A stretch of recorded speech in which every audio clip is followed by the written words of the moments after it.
Are you a deep mystic and interested in spirituality, but also interested in science and to go deeper and understand life on a deeper level? Then you might be a numerology number 7, either in your life path or in your soul number. And in this video, we're going to go into the gifts, but also into the challenges of this number and what that specifically means for you. If you don't know me yet, my name is Leandra. I'm a human design specialist, but I also go very deep into numerology, astrology, and I work in the holistic health field. And if you want one-on-one coaching or guiding with me, you can check the link down below, but also any other way on how to work with me. So let's dive into what is actually numerology, just a short recap, and if you already know that, you can skip ahead in the timestamps below. So basically we're assuming that everything in this universe is energy, and therefore also numbers have a certain energy, have a certain frequency. And your soul chose to be born on a specific day depending on the energy that was present on that specific day. And that is how we can calculate a human design chart, an astrology chart, but also your numerology. So the day that you were born is your so-called soul number or birthday code, which is your core personality, who you truly are on the inside. And if that is a 7 or any number that calculates down to a 7, so it could be a 16, etc., then your core number is the 7.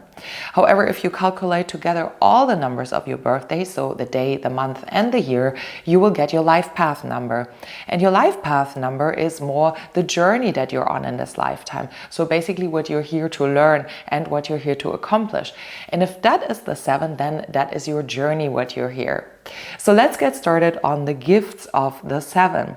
So the 7, if you can already see on the shape, has a very emphasis on the top, right? So it is a seeker, it is very much connected to the mind energy, and it is a mystic that is interested in mentally understanding things here on earth. So you might be drawn to psychology, to spiritual concept, to religion, to science, to anything that helps you understand the world more clearly. And often these people go down a religious path or go down a spiritual path or go into the science or even IT things of side of things. Everything that is about a system that helps you understand. Could be numerology, for example. So you want to understand the world on a deeper level. And therefore, you're also here to bridge the spiritual with the scientific part of things. Because on the other hand, you're quite rational, you're quite logical, but you're also very deeply mystic. So it's really this push and pull dynamic. And therefore, you can also find yourself in the push and pull dynamic between wanting to be alone and dedicating yourself to all of these things, but also then wanting to be with people and wanting to share your knowledge or maybe connecting with others to learn about them.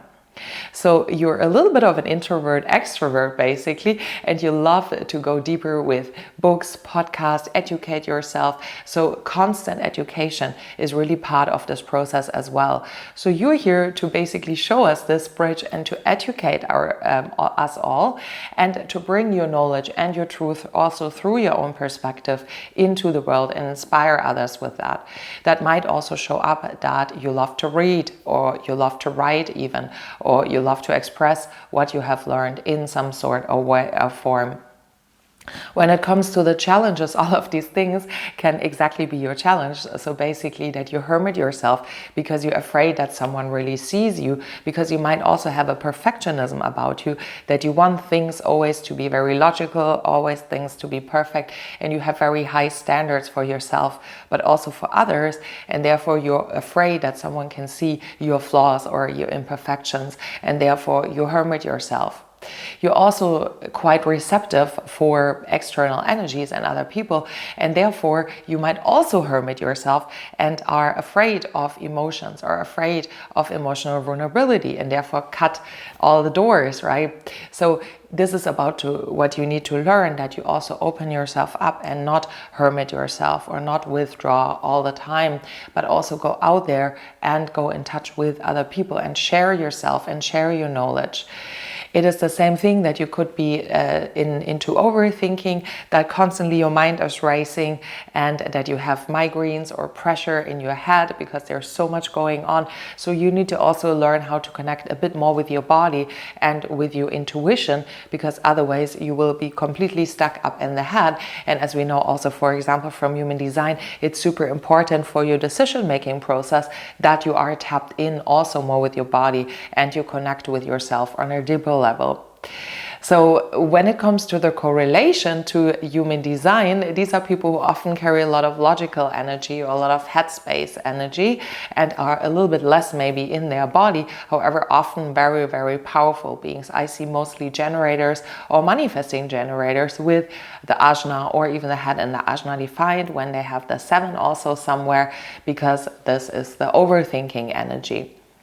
So let me know if you might be or what your human design is. If you know, if you don't know, you can calculate with my app Era. And if you also want to check out your other numbers that you hold in your numerology chart, check out the full series that I've already recorded in that. And if you stayed until now, you might consider subscribing and maybe watching any of these other amazing videos that I already have on numerology.